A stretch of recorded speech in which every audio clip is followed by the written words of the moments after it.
May kakilala ka ba? Na isang babae na happily married sa kanyang asawa at may anak, pero itong babae naghahanap pa ng ibang lalaki. Sagutin natin yan. Nagpapatulong si ate. Anthony, I'm a big fan of yours. I would like to ask for some advice from you. What advice can you give to a wife who has a partner but still looks for another man while she has a child with her partner?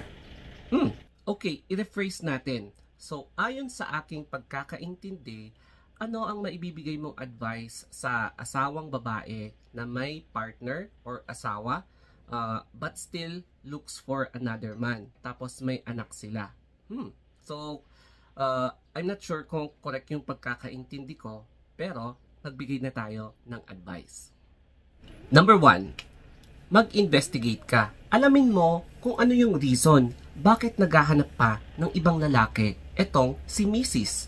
So, baka may nangyayari na pala na hindi healthy yung kanilang relationship. Baka hindi na ganun ka okay yung pagtrato ng asawa niya despite na nagkaroon na sila ng anak. Tapos, baka naman meron talagang mental breakdown ang babae, kaya naghahanap siya ng comfort sa ibang lalaki. Yung mga ganun na reason. Kaya, importante talaga na alamin mo muna yung pinaka-root cause kung bakit naghahanap itong si Mrs. ng ibang lalaki. Number 2, alamin if ever na nag-succeed itong babae or si Mrs. na nanlalaki.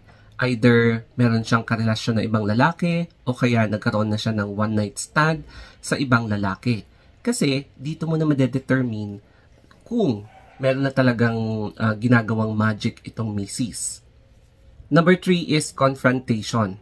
So, ito yung paraan para malaman natin na or i-verify natin kung totoo nga ba yung haka-haka na nababalitaan natin about sa kanyang panlalalaki. So, kakausapin natin siya in a calm manner. And in this case, pwede naman nating i-consider kapag either patatawarin na siya or hindi na siya bibigyan pa ng another chance. Kasi nga, lalong-lalo na kapag maraming beses na niyang ginawa, mahirap patawarin ang mga ganito. Siguro yung iba, okay lang na patawarin. Kaya lang, hindi na yon makakalimot dahil nasaktan na yung asawa. Tapos, kapag mapagbigay naman ang asawang lalaki na gusto pang i-save ang relationship nila, magpa-underwent ng counseling, marital counseling, para naman iayos kung ano man yung gusot na ginawa ng babae. Tapos, I think maraming sessions yan hanggang sa magkaroon ng liwanag yung kanilang relationship. So, counseling will help para magkaroon ng adjustments kung may pagkukulang nga ba or may mga sobra-sobra sa relationship.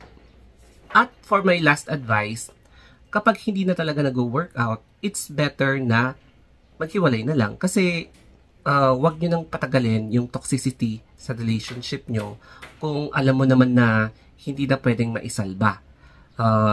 Kasi masakit sa damdamin na nawi-witness mo first hand yung asawa mo na naghahanap ng ibang lalaki. Kasi, di ba, kapag pinoprolong mo pa yung agony, it means ikaw na yung problema.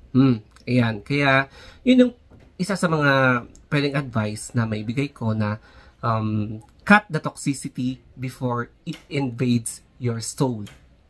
Pero pagdating naman sa custody ng anak, especially kapag minor pa ito, usually napupunta sa mother, regardless kung ano yung financial status niya. Pero kapag nakakaangat talaga itong lalaki, yung husband, well, pwede naman niyang ipaglaban sa korte yung kustodiya ng kanyang anak. Ayan. Pero it's a case-to-case basis, depende na lang yan kung anong mangyayari. Para sa mga nanonood dyan, ano rin ang pwede niyong maibigay na advice kay Mrs. na meron ng asawa, meron ng anak, pero nanlalalaki pa rin siya? So, mag-comment down below kayo kung ano yung pwedeng advice na maibigay nyo kay ate kasi nanonood siya and nakikinig siya.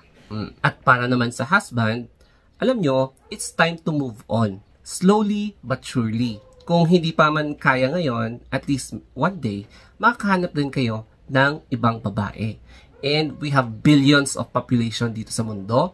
Marami kayong mahanap na babae dyan. You have plenty of fishes in the sea waiting for the right person to be with their permanent na partner, di ba? So, pwede mo sila mahanap online, mahanap sa recommendation ng friends, family, yan.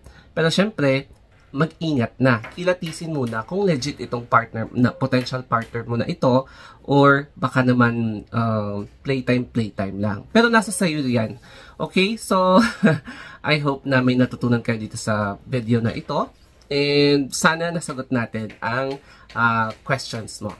Okay? So, that's it, ladies and gentlemen. Thank you and have a wonderful day.